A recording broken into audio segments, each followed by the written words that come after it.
I'm going to now introduce Kristin Hoganson. Kristin is going to be our moderator for the next section of the program tonight. She will introduce our two speakers. They will speak. Then I'm going to ask them when they're done to come up here and sit on the panel, and I'll sit there with them so that you can ask questions that pertain to their talks, or if you have questions for me about the project, I'm happy to answer those. So with that, I'm going to introduce Kristin Hoganson, who is a professor of history at the University of Illinois at Urbana-Champaign. She's the author of Fighting for American Manhood, How Gender Politics Provoked the Spanish-American and Philippine-American Wars, and Consumers' Imperium, The Global Production of American Domesticity, 1865 to 1920. Her current research counters nationalist mythologies of the U.S. heartland by focusing on connections and exchange.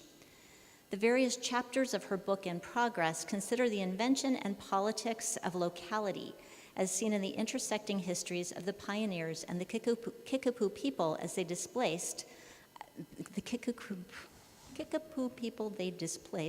some of whom went to Mexico after being expelled from Illinois, the convergence of borderlands in the Midwest, as seen in stories of beef production that ran from Ontario to Nuevo Leon, the urban legend of isolationism, reconsidered through overlooked stories of agricultural alliances prior to 1920, the expansive geographies of flyover states, as shown by bird migrations and early military aviation, and intersecting empires, as revealed through the Berkshire hog. Please help me welcome Kristin Hoganson.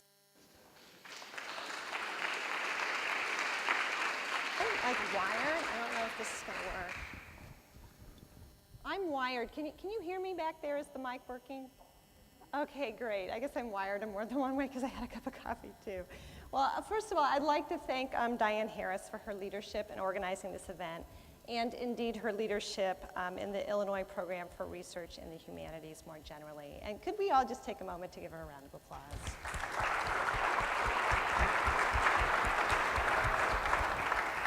The work that she does is fundamentally important to our intellectual life, even in ordinary times. But if you've been following what's going on our campus, these are not ordinary times due to the Salida detendering, which has had a big impact, connected as it is to matters of faculty governance, ethical practice, campus diversity, and free speech. This is something that has affected my unit, the history department, very significantly, insofar as it has increased our isolation. A number of speakers have canceled.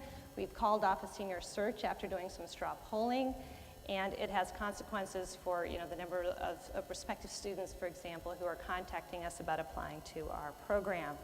So these are times of isolation for us, but there's a flip side to this, institutional isolation, which is that people from around the world have been reaching out to us in solidarity. We are not on the edges of larger struggles for free speech, faculty governance, transparent and fair procedures, and diversity in its various guises, but at the very center. As people have reached out to us, we have been reaching out in new directions too. People on campus who had never once visited the Electronic Intifada or Al Jazeera websites are now turning to them for more reliable coverage of local news than some of our in-town media outlets provide. In sum, the global Midwest is not an oxymoron.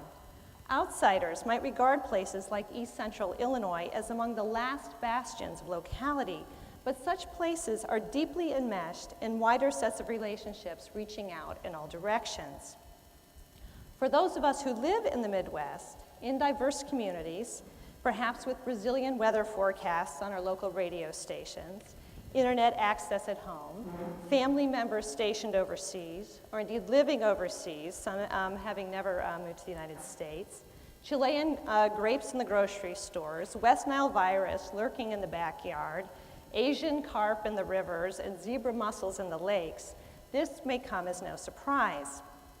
But one of the reasons that we have gathered here today is because the humanities and related fields have not paid as much attention to the Midwest as a region as they have to other parts of the United States, for historical reasons that I think our panelists may touch upon or that we might want to pursue in the discussion. One of the consequences of this oversight is that the scholarly effort to grapple with the nature and meaning of contemporary globalization has not identified the Midwest as fertile ground for study, a few exceptions such as Chicago aside. There are places we immediately recognize as sites of encounter: global cities, borderlands, and coastal areas chief among them. And there are places that seem comparatively left behind: Appalachia, the Great Basin, the rural Midwest. In an age that values interconnectivity, there is a politics to these associations.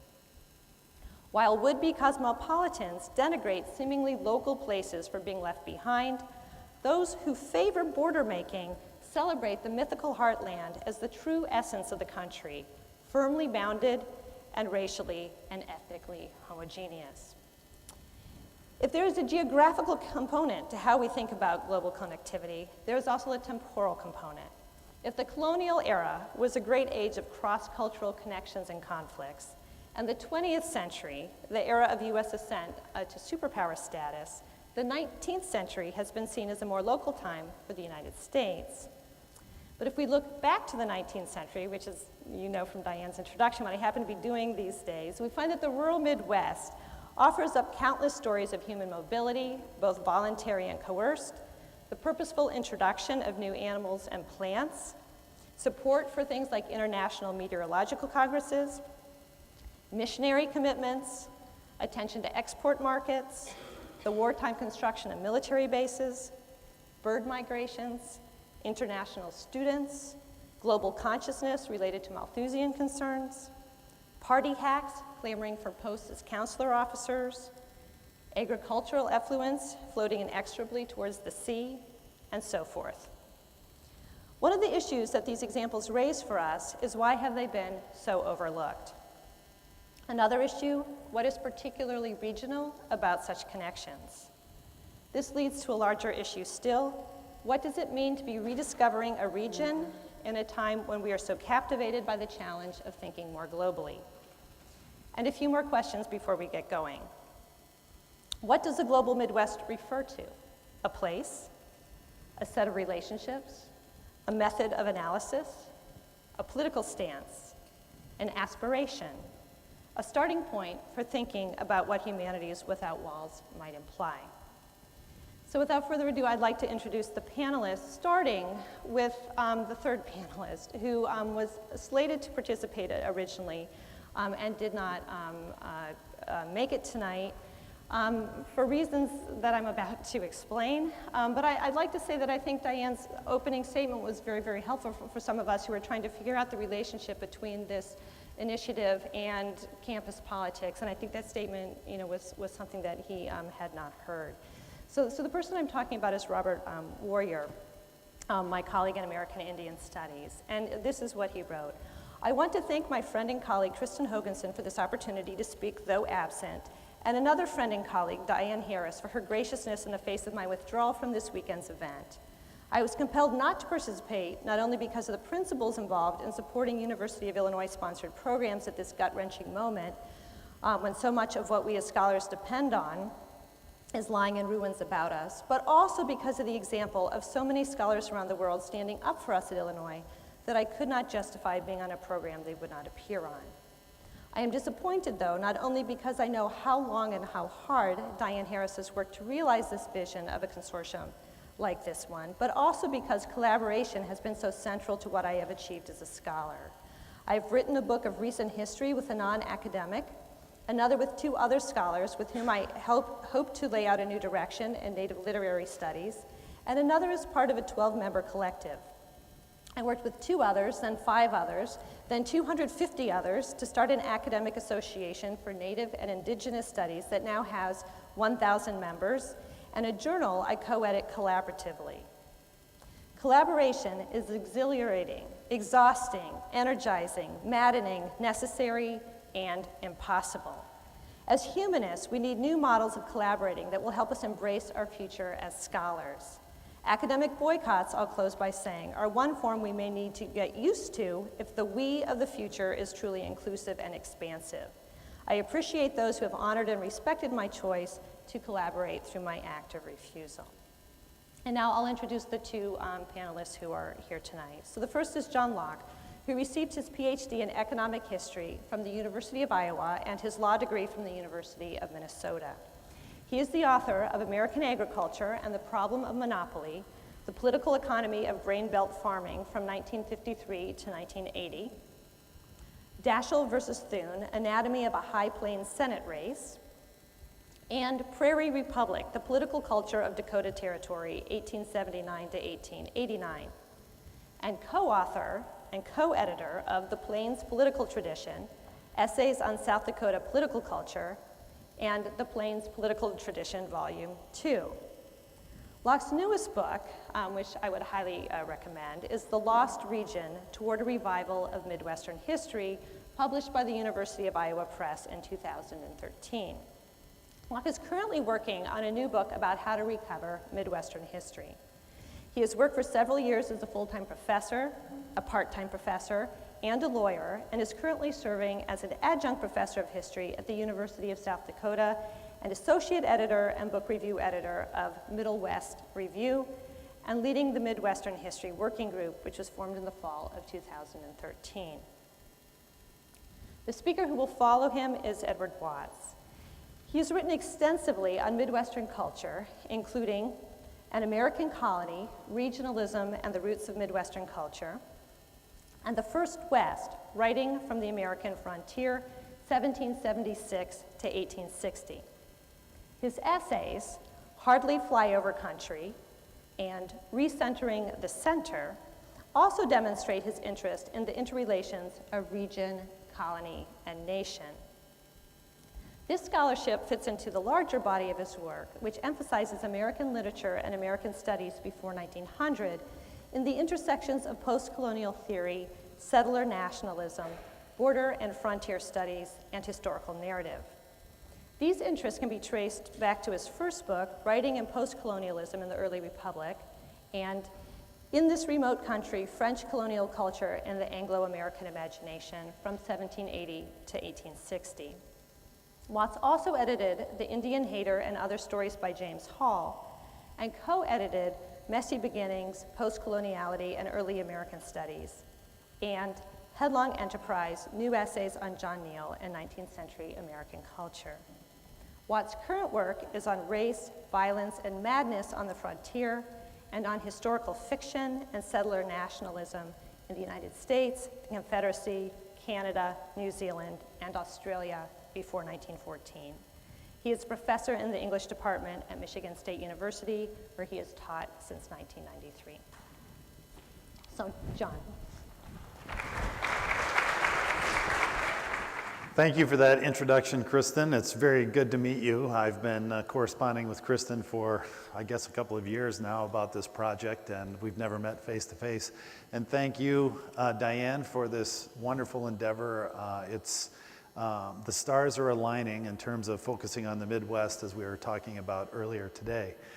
Well, I'm happy to be here, and I want to jump right in and talk about the Midwest and how it's been neglected over the years, and hopefully offer you some ideas, as Diane suggested, about future research on the region and things that could be done. But before we start, every serious lecture should begin with citation to The Onion. This is one of my favorite Onion bits done in 2005, and it's about the U.S. Geological Survey suddenly finding this region in the middle of the country known as the Midwest. But this is the problem that Diane identified and that we're trying to solve. This is another of my favorite depictions of how New Yorkers see the country. Of course, everything great happens here, and then there's all this space in the middle. We don't need to go into the details of how they see it. California, no offense, Diane, also somewhat limited vision. Some of you who follow Mad Men may have noticed in the last season there was a discussion about how Don and Megan are going from LA to New York back and forth. And there's an article in the Wall Street Journal a while back about the origins of this term, bicoastalism. But this is something that is very true in our culture in the United States. New York and LA tend to be the trendsetters, and there doesn't seem to be much activity, at least that's the general perception in the center of the country. Carly Karen wrote this article that went viral a few months ago about her difficulties living in either California or New York and how she had to alternate between them and her love affair with these two cities. And it's a semi-offensive article about, and she sort of dismisses the rest of the country. The New York Times did something interesting a few weeks ago about where the famous people in the United States are from. And this is an intense study of the thousands of people who are discussed on Wikipedia. And the most famous people are from California and New York. And these poor people in like North Dakota don't get any attention whatsoever. Saul Steinberg's cover in The New Yorker, which some of you may have seen, is a wonderful depiction of this problem. Of course, Manhattan is described in great detail. Every last bit of Manhattan is included in this depiction. But once you get beyond the Hudson River, it gets very vague. And people really don't know what's out there. Anyway, you get the point. Diane made the point. I think we all realize there's something of a problem here. But what about the scholarly front? And I'm going to be talking mostly about the field of history here today. What is the problem with the history discipline, and why aren't we paying more attention to the history of the Midwest? Well, this is a fairly recent problem, in the last 40 years or so. There was a time when there was a tremendous amount of focus on the Midwest. The Mississippi Valley Historical Review, which we now know of as the Journal of American History, was formed in Nebraska originally, and it was designed to focus on the Midwest solely. Later on, it became a national journal and lost its regional focus. But there were other journals that buttressed the work of the MVHR. Mid-America, done at Loyola here in Chicago, Midwest Review, done at Wayne State in Nebraska, the Old Northwest, published by Miami University in Ohio, Western Illinois Regional Studies down at Western Illinois, and of course, Upper Midwest History done by University of Minnesota Duluth. But they've all died. They are all defunct. They're no longer operating. So up until, up until the last few days, there has been no scholarly outlet for historical work about the Midwest. What about university presses? Well, there are a number of, or were a number of active presses in the Midwest that published books about the Midwest, but the series that Indiana did is now gone defunct. Iowa State and University of South Dakota's press are now dead. University of Missouri Press, you may have remembered, they announced it was closing and it was going to be ended, and there was a lot of protest, and a few months later they rescued it from oblivion. Ohio State University Press no longer publishes history at all. Some of these old programs that used to focus on the Midwest, there used to be a program for Midwestern studies at the Newberry, one at Minnesota, etc. These have all been shut down. Not to pick on the University of Minnesota, I'm sure there are people here from University of Minnesota, but just to make the case or to show you how this is a regional problem or how there's a regional disparity here, University of Georgia has about 10 people who teach the history of the South or the history of Georgia. University of Minnesota has 0 people focusing on the region in a huge history department. It would seem that they could have one person who taught at least one course every couple of years about the Midwest. That's the plea I'm making. As I mentioned, the Mississippi Valley Historical Review used to focus on the Midwest. In the beginning, 83% of its publications were about this great valley here in the center of the country. That had dropped to 10% by 1964, and through a bunch of forces related to mass culture and appealing to a broader audience, the decision was made to turn it into a national journal. And so now it no longer focuses on the Midwest. Courses on Midwestern history are extremely rare. There used to be several universities who taught them. But that's not the case anymore. There are still many classes on the history of the American South, the history of New England, colonial history. The American West is extremely popular field now, but it's mostly defined as what happens beyond the Missouri River. So the Midwest generally gets skipped. I'm happy to say that the University of South Dakota is now offering a class on the history of the Midwest that I'm teaching right now. I will say, however, it was extremely challenging putting this course together because there are no books, there are no surveys of the Midwest. It was cobbled together through a lot of different sources. Not the best way to do it. There used to be, on the popular front, some other folks that focused on the Midwest. I don't know how many people remember this, but an entrepreneurial Chicagoan in the mid-1990s launched a magazine called The Midwesterner, and it was specifically modeled on The New Yorker, and it was supposed to be focused on the Midwest in the same sort of way. Newspapers used to focus on the region much more so. Chicago Tribune, since we're in Chicago, used to have a primary focus on the region. And they had bureaus around the state. And they had bureaus in other places in the Midwest where reporters would write stories and send them into the mothership down here on Michigan Avenue at the Chicago Tribune. The Chicago Tribune, by the way, since Kristin was talking about globalization and global presence, the Chicago Tribune used to have 40 overseas bureaus. The Chicago Tribune had bureaus in Brussels and Antwerp and Berlin and all these places, but those are all shut down. Chicago Tribune has no bureaus in the Midwest, no international bureaus. It has a couple people in Washington, D.C. who write about Illinois issues. But anyway, so I think that has an impact on our ability to think about region and our roots, because right now, places like the Des Moines Register, for example, when they used to focus on the region and Iowa, now they mostly print AP stories and wire stories that come in from around the country that are kind of generic.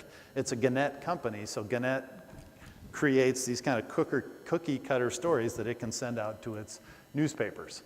So I think this is a problem, and that's why I wrote this book. This book actually has very specific origins in that about 12 years ago, I was in my office at South Dakota State University where I was teaching, and the head of the history department came in about 6 weeks before classes were to begin, and he said, "Oh, by the way, I forgot you're supposed to teach the history of South Dakota this semester." So I scrambled around, did all this research, got this stuff together so I could teach a class on the history of South Dakota, and this ultimately led to my book on Dakota Territory. But one of the stats that I put in that book on Dakota Territory was that 85% of the Americans who settled South Dakota, now I'm not talking about the immigrants, there's a huge chunk of Germans and Norwegians and stuff who came over from overseas, but 85% of the Americans who settled Dakota Territory were from the Midwest. They were from Wisconsin and Illinois and Michigan, et cetera. And I wanted to explore that a little bit more. What does that mean? It must mean something that they came from the Midwest. How did that impact the future culture of the state? So I started to dig into this whole question of what is Midwestern history, what are its key institutions, et cetera, and I started to notice that there used to be this very active field of Midwestern history, but all of a sudden it all just kind of faded away. So I started going down this rabbit trail of what happened to the field of Midwestern history, and that's what led to this book that just came out about 9 months ago. But the story doesn't end there. In Wisconsin, last fall, we had a meeting of historians who generally study the American Great Plains. Now, this is a distinct section. We can talk about these borderlands and where these places begin and end.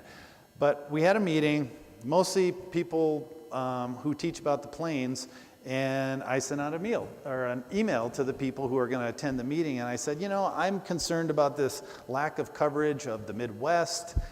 Anybody else care about this? If you want to talk about this, let's meet in the hotel bar at 5 o'clock on Friday. And I thought a couple of people would trickle in. I offered to buy beer, and I thought that might bring in a few more people. Turns out 35 people showed up for this meeting. So we started talking, maybe we should have an organization, what should we do to address this problem? We formed the Midwestern History Working Group, and immediately we began to think about creating a venue for Midwestern history to be published, a journal, an academic journal. Every serious academic movement must have a journal, of course. So we immediately started talking about that. Long story short, we pulled it off, and yesterday the press release went out on the first issue, Volume 1, Number 1 of Middle West Review.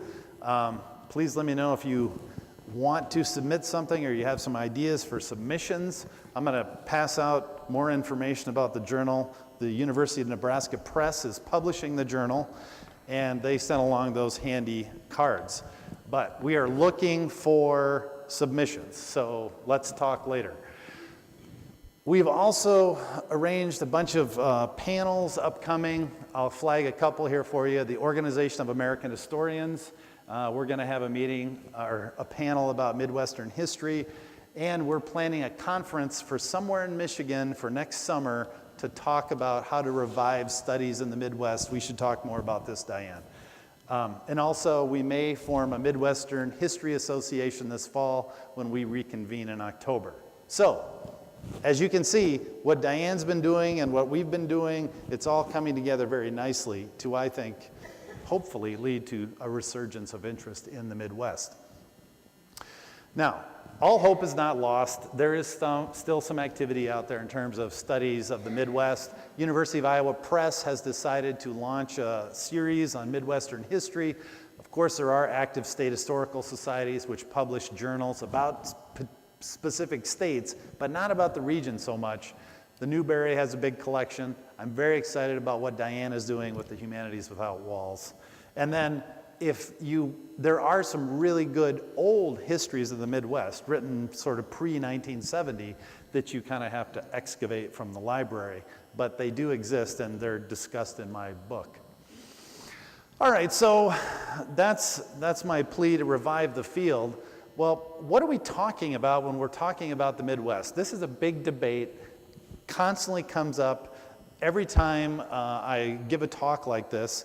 And I had Garrison Keeler came to our town a few months ago, and we had a chance to meet him. And the first thing he did when he heard about this project was launch into this whole diatribe about whether or not Ohio was in the Midwest.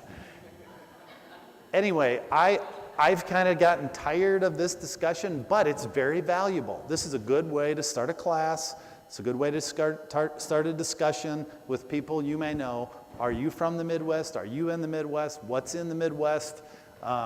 This is how I started my class this fall, and I think there was some value to it. Well, it's traditionally defined as these 12 states. This is based on what the census decided about 100 years ago. Frederick Jackson Turner kind of adopted this definition. James Shortridge is a geographer at the University of Kansas who's done a tremendous amount of work on where is the Midwest and how did this term come to be. I urge you to take a look at his work. But I think there's a lot of opportunities for exploration on this whole question about what are the borders of the Midwest, what's the borderlands between the Midwest and the Great Plains. I know a scholar working on that. And all these studies about cartography and mapping and Susan Schulten's work and what this means if you're in the Midwest or you're not in terms of your own identity and your regional affiliation. This is a very ripe area in terms of study. Also, all this spatial history that Richard White and other scholars have been doing. Richard White founded the Spatial History Center at Stanford to kind of go along with his new book on railroads. So I think there's a lot of things that can be done in this area.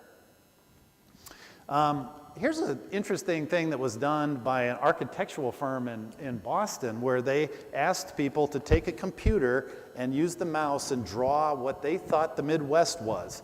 And this is a result of several thousand people doing this, and this is the general result. But here's the more interesting result. These are people who have lived in the Midwest most of their lives, and they pretty much nail the borders pretty well. Now, people who are relative newcomers, they kind of drag in like Arkansas and Montana and stuff, which really isn't I don't think, the Midwest. But I just think this is an interesting question of regional identification. Nate Silver, you probably remember from the presidential election. He's got his own firm now, 538, and he did a study of what people consider the Midwest and where the strongest Midwestern affiliations are. And here we are. We're in Illinois. We're right in the heart of the Midwest. There's no doubt about that. So, a cartographer took 100 different maps of the Midwest and superimposed them on one another, and this was the result. This is one of my favorite studies. This was done by a geographer in the mid-1950s, where he took a questionnaire and he mailed, I almost said emailed, he mailed it out to postmasters around the country, and he just asked them a simple question: are you in the Midwest or are you not? And you can see where people said they were in the Midwest versus when they started to say when they were somewhere else. I think that was a pretty effective, good idea for a study. Well, I won't, this is something we spend weeks on in my class on the Midwest, but we'll kind of skip over this. You know the general plot here in terms of British colonies on the coast, and then this very interesting story of French colonization through the St. Lawrence River Valley and the Great Lakes area. And there's been a lot of very good work on this. Richard White spent a lot of time at the Newberry Library doing research into this. Ned's book is extremely good. And Bob Morrissey, who I just met tonight, teaches at the University of Illinois, Urbana-Champaign, is about to have a book come out about the whole French-Indian interaction along the Mississippi River in Illinois. So watch for that. Anyway, I think this is a very rich field. We could spend a whole hour talking about this culture and what developed, but I'm just here to tell you, sort of point you in various directions in terms of what would be productive research. This first global war, which I think sort of speaks to some of the points that Kristin was making about the global aspects of the Midwest. The First World War led to the creation of what we now know of as the Midwest, because the Midwest was ultimately formed when these two empires, France and Britain, fought it out during the 7 Years' War.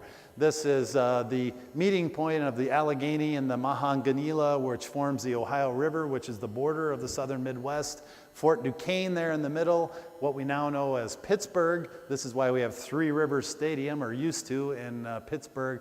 This is the famous battle scene at Quebec, ending the 7 Years' War, death of General Wolfe. So the British end up with all this territory in here as a result of the war.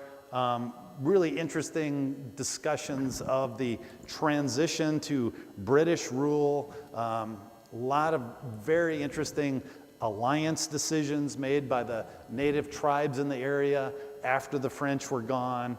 And this is all discussed in Richard White's book. Again, a very rich area for discussion. But the British didn't hold it very long because the revolution breaks out, and Virginia sends this guy, George Rogers Clark, out to the Midwest, to the places that Bob studies, and he captures some forts, etc. So the British can make, or so the Americans can make a claim for the Midwest when the war is over.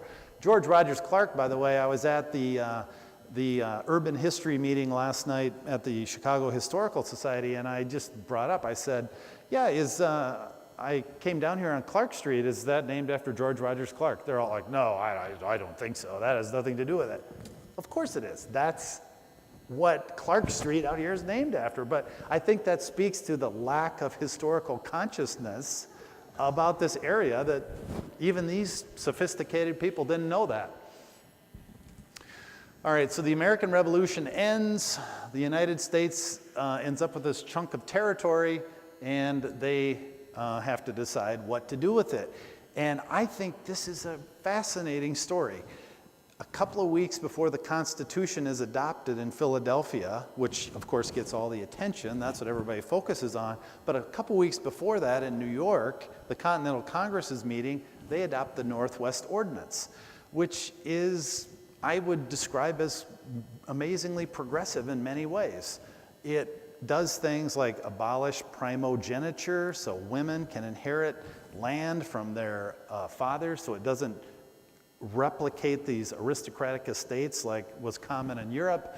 It does things like demand democratic constitutions of these new states that will come out of this territory. It bans slavery from the Northwest Territory. So this region ends up developing much differently than the region south of the Ohio River. And the Northwest Ordinance often gets sort of snubbed, but there's a lot of important things to be said about it, and it has a fundamental impact on how the Midwest unfolds historically.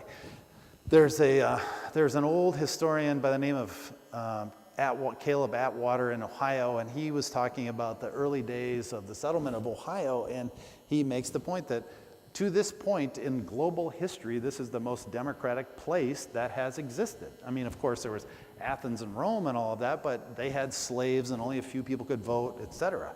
But there was a very broad franchise, broad participation, few aristocratic encumbrances like there was in the original colonies, etc. The rest of the Midwest gets tacked on later. All right, so just to highlight, we can talk about that more if you want, but just to do my duty here for Diane, this opens up a tremendous world of options in terms of research, just about everything under the sun that you may be researching in other places and other times can be done in a very interesting way in the Midwest. We don't have to go through that. So, who ends up coming here? This is what we're talking about in my class right now. Who ends up in this area? And of course, the native tribes are very important to this story, and I urge you to read Richard White and Ned Watts and Bob Morrissey and people like that to explore that. But in terms of, we'll skip ahead to the European immigrants. I go through this in my class, and you can kind of hear the audible groan when I start talking about the settlement of the Midwest, and I pull us back into the Reformation, into the English Civil War, etc. But this is important because there are different groups of people that end up influencing the Midwest, and this has a fundamental impact on the social structures and cultural institutions that end up in the Midwest. This is Charles I, and this is, royal country, and this is sort of Puritan country, and here's what I'm getting at.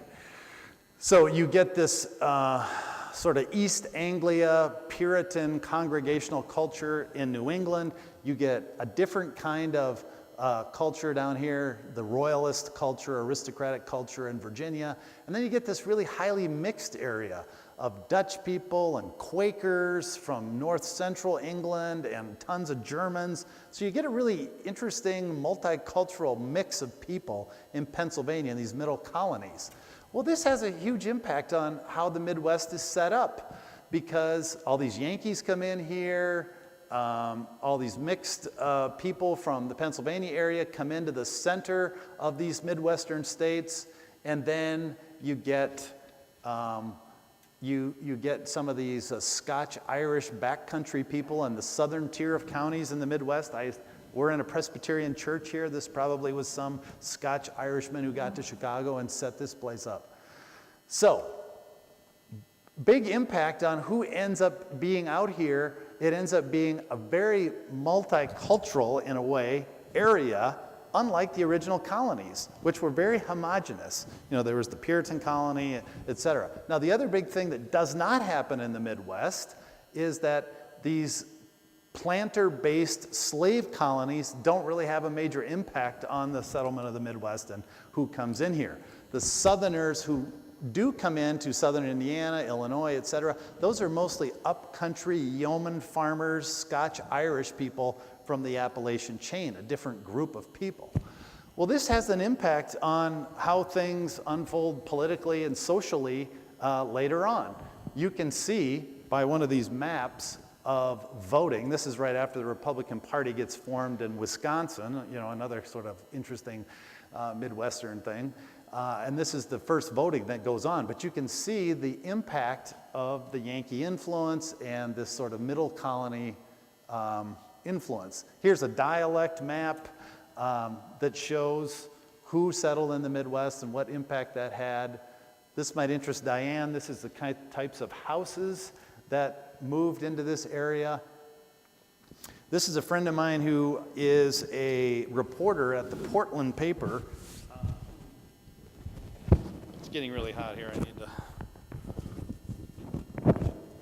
This is a friend of mine, Colin Woodard. He works for the Portland paper in Maine, and he wrote a book called American Nations, and he mapped out these different subgroups that moved into the Midwest. Of course, this has major implications because these two regions start fighting about what the West is going to be like, who's going to control the West, and it all comes to a head in Kansas Territory, sets off the Civil War, et cetera. And this shows the impact of race. Now, I haven't really said much about that thus far, but race and the differentiations between the sections or regions in terms of race and what happens with race is very, very important. You can see this is a map of the Underground Railroad. So all these Quakers and Yankee congregational ministers and stuff formed the basis of the Underground Railroad in the Midwest. And when the Civil War comes, you can see the obvious sectional divide.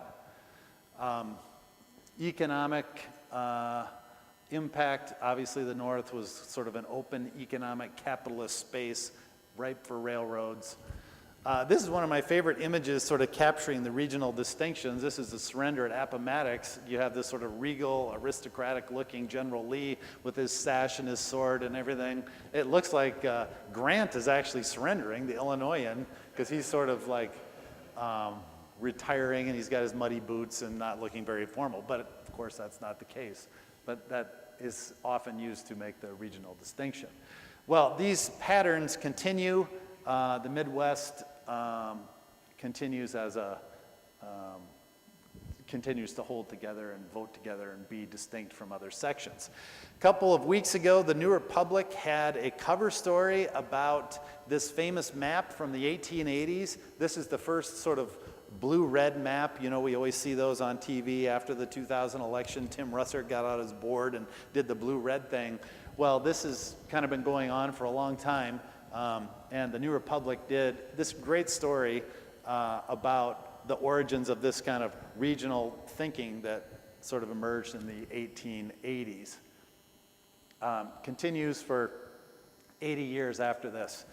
Now, I was going to mention this as it relates to race. A friend of mine, Mike Pfeiffer, is now at City University of New York, and he's become this expert on the history of lynching, and his new book is out. But one of the things that I remember talking about with him when he was doing that book was the regional distinctions. And just to give you a little bit of a flavor of this, from this period of time, so sort of after the Civil War, up until World War II roughly, 422 lynchings in Louisiana, 16 in Iowa. So that really kind of makes the point about regional differentiation. Now, if you drill down another layer and you look at those 16 lynchings in Iowa, most of those are not racially they're not racial matters. They're sort of someone caught a horse thief or whatever. So that makes the point about the differences between the regions. Here's a map old geographer did of Ku Klux Klan activity. Again, clear regional distinctions, segregated schools. Again, there's a lot of very interesting things you can say using this kind of regional frame of reference. The other thing, and this is something that Kristin's been working on, is the centrality of agriculture to the Midwest. I know this is not a very sexy topic. I know this is not that exciting, but if you're going to get a feel for the Midwest, you have to understand the importance of farming and the fertile and how fertile the region is and what that means for its future. So Some of this has been covered by Bill Cronin at University of Wisconsin, and he's done this great book on Chicago, which I'm sure some of you are familiar with. If you're not, this is a first step you should probably take if you want to familiarize yourself with the Midwest. Read this book. But this area that these people moved into ended up, they cut down all the trees and they plow it up and they'd start farming, et cetera. Well, this happened very, very fast. Deforestation of this area. And people noticed this right away because it happened so fast. So a friend of mine at Purdue University is working on this book about these Midwesterners who became the leaders of the American environmental movement, like John Muir and Aldo Leopold from Iowa, John Muir from Wisconsin, Frederick Jackson Turner from Wisconsin. These are the kind of key people who started the environmental movement because they saw the major changes in the environment that took place in the Midwest over that short period of time. And there's other things that you can explore, like the canals and whatnot. Obviously, the Midwest becomes the industrial heartland over time, and that involves a huge grouping of questions and historical topics to be explored. This is the Packard plant in Detroit. A friend of mine there is helping with the restoration of the Packard plant and trying to get downtown Detroit going again, because of course this is a very, very sad story, what happened to Detroit. In our new journal, we have the urban historian John Tieford reviewing this new book called Detroit and Autopsy, which is a very interesting book if you haven't seen it. But anyway, my friend, just as a side note, my friend gets very upset when these people jet in from New York or California or Paris or whatever and take all these pictures of the Packard plant, because she says the Packard plant closed in like 1952. It had nothing to do with the current, Rust Belt problems that have developed. So, but it's very picturesque. It's ruin porn, as some people call it. Very quick development of urban centers in the Midwest. As I said, I was at the urban history seminar last night. It involves all kinds of interesting questions about racial segregation and urban politics and how to deal with crime, etc. Again, lots of potential things you can talk about here. Wilbur Zielinski's theory of first effective settlement is something that my students and I talk about, meaning the first people to get here and set up these cities and sort of impose their culture on a particular space have a big impact on how things operate down through time. And unfortunately, we just don't know that much about that because the field of Midwestern history is so weak. All right, so there's another layer of interesting dynamics that happens after, say, 1850 or so. You get all these new immigrants. Now, I heard Angel talk about the immigrant groups. I don't know, he may have left, but this is not a new story for the Midwest.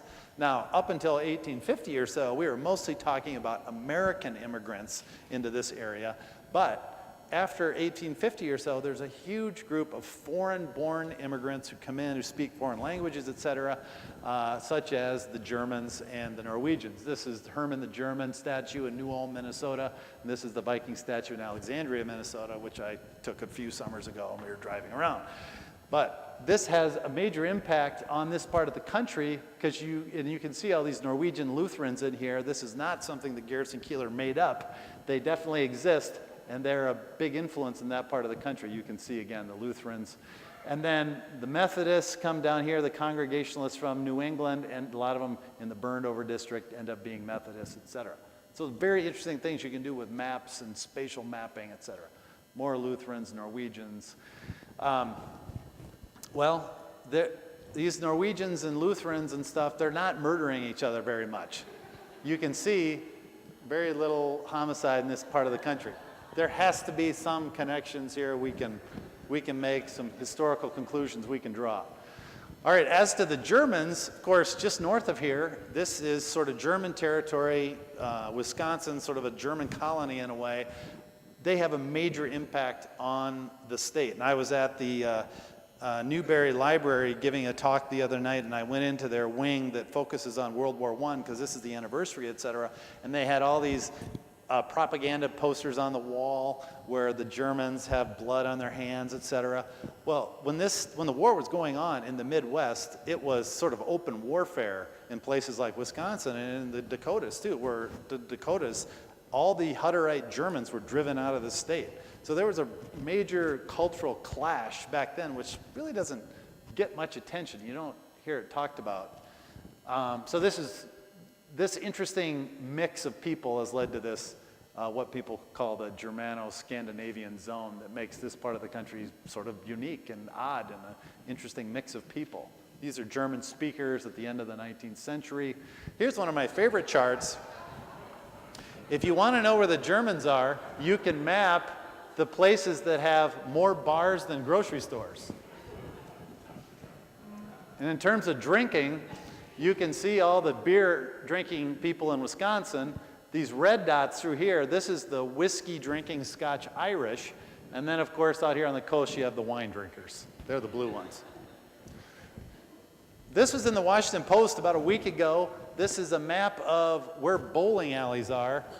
A lot of Germans drink beer, go to the bowling alley. It's a wintertime activity. This is raw numbers. This is per capita bowling alleys. The reason the Washington Post did this is because the White House bowling alley was broke or something and they needed to fix it, so they got off on this whole bowling alley thing. But it links nicely into the whole discussion of bowling alone, the sociology professor at Harvard, Robert Putnam, and what's happening to our community in the United States with the decline of bowling alleys, which I'm sure you've heard about. Now, I had like 10 slides on this topic, but I mean, this is obviously a huge topic for places like Chicago.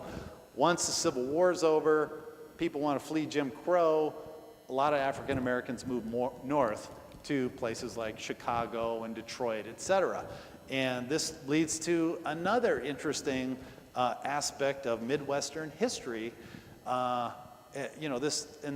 been a tremendous amount of good work done on the Great Migration of African Americans north. I don't need to belabor that point, but there's a lot of rich literature about this. Now, in more recent years, you have a major influx, as Angel talked about, of Hispanics, and it has had a major impact on these meatpacking towns in Nebraska and Minnesota and Iowa, et cetera. Muslim immigrants, not that common until recently, last 20 years or so, but places like Chicago and in Dearborn, Michigan, et cetera. And I was in Minneapolis 2 weeks ago, and there was a tremendous amount of discussion about the Somali immigration to Minneapolis, et cetera. So I think there's a lot of prehistory here that can be studied. And if you want a quick introduction to some of the old immigration debates and discussions in the Midwest, take a look at John Jurdy's book, Minds of the West, in which he talks about the conflicts between the Yankees and the Southerners and the New Germans and the Norwegians and native peoples, etc. It's cold here. That makes the region different. Don't need to belabor that. New York Times has got into these maps recently about what regions follow what particular teams, baseball and football, for example. In the Midwest, of course, Cubs, Twins, Brewers. But what's interesting about this is if you go back, baseball's very much in the early days, was very much a Midwestern sport. You can see where all the baseball players come from. I've got a friend who's working on race and sports and regionalism at the University of Iowa, and he's really coming up with interesting stuff, but he wouldn't be coming up with interesting things if he wasn't using this regional frame of reference that I think tells us a lot about our past that we don't think about very much. Here's a football map, of course, but again, early on, Big Ten, this is a Big Ten consortium, right? I mean, this Big Ten used to own college football. This used to be where the activity is. But then, after desegregation and other changes, it's much more balanced or imbalanced. The South sort of dominates college football now. Anyway, that's just a side issue. It's a hot zone for agricultural activity. This is a map of where photosynthetic activity takes place on the planet. It gives you a good picture, a good indication of how important this is to the Midwest. Corn Belt, soybeans, richest area of the country in terms of farm values. Hot dish was invented in the Midwest. Not sure why. This would be a great topic for somebody. I know a professor at North Dakota State University who's traced the origins of it to a church cookbook in Minnesota in the 1930s, but I still think it's worth. Pop versus soda, I don't understand why that's different, but it definitely is. Here's something I ran across. This is where country kitchens are located. So Iowa, Minnesota, Dakotas versus Waffle Houses. It seems to be all concentrated in the South. Some kind of regional distinctions going on there. I don't know why, but all these people are naming their daughters Harper in the Midwest right now. I have 2 little kids, 2 and 4, so we've gone through this big discussion about what to name kids, so I pay attention to these things. Here's something I really want someone to write a book about. In my part of the country, basically everybody listens to country music, but not one person from South Dakota is a country music singer. They're all from Tennessee and Texas.